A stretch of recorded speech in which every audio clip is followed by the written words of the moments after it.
10 things na pwede niyong gawin today. Ngayon ay May 12, 2025 kung saan gaganapin na po ang ating election voting day. Kung paralegal ka man, watcher, inspector o botante lang, magpa-remind lang ako.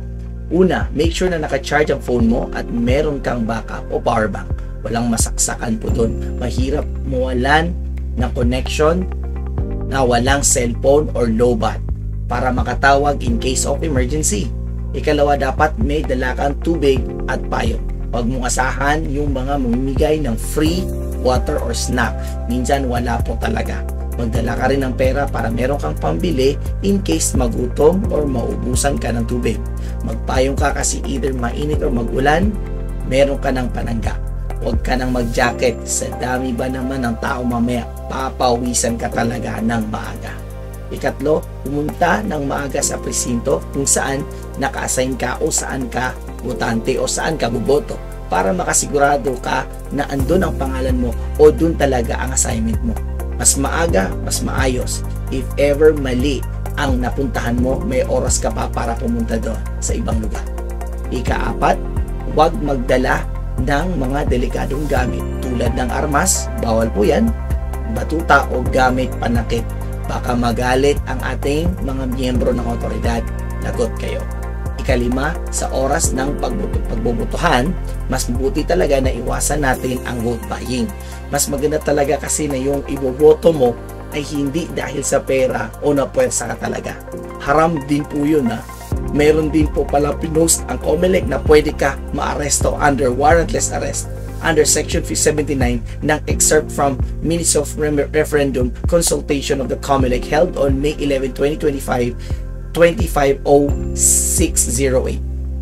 Ika-anim, gamit ang cellphone mo, pwede mo i-record ang mga nangyayari sa presinto mo. Kung may away, i-record. Kung may gulo, i-record. Kung may dayaan, i-record. Kung ano man ang mapansin mong hindi dapat kasama sa normal na ginagawa sa botohan, ay i-record ito.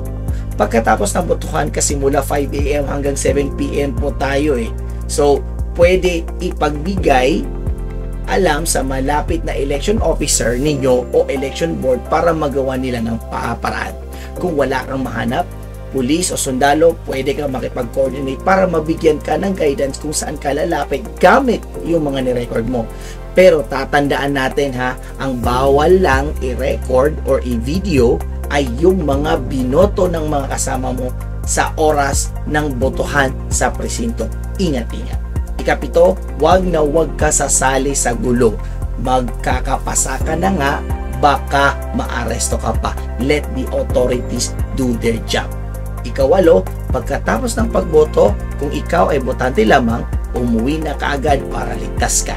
That is a very, very good advice. Kasyam, kung isa kang watcher, paralegal, inspector, or meron kang assignment ngayong araw ng botohan, pwede mo rin i-record ang lahat ng ganap sa presinto or lugar kung saan ka assign. Tandaan, ang bawal lang i-record, i-video o i-picture ay yung mga binoto ng mga kasama mo sa presinto. Ingat, ingat. Pagsapit ng 7 PM, sarado na po at tapos na ang botohan. Wala nang special voting at wala nang pwedeng makahabol. Ang trabaho nyo ay to make sure na ang ACM o counting machine ay well-maintained.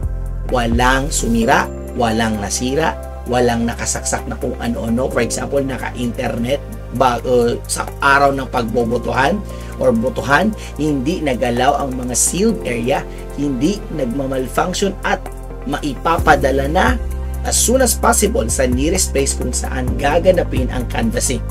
Kasama po kayo kung otorisado kayo. Make sure makakuha kayo ng resibo kung kailangan para kung meron mang dayaan ay pwede nyo gamitin ang mga na-collect nyong resibo. Malaking factor yan sa election protest lalo na sa mga mismatch na counting of votes. Ika-10, make sure nakakain kayo bago kayo umalis. Nakaligo, nakabawas at nakaihi na sa inyong mga banyo. Mahirap nang kumain, mahirap pang maghanap ng CR. Take care and do not vote wisely only. Vote based on your personal belief and not based on how much money they are selling you.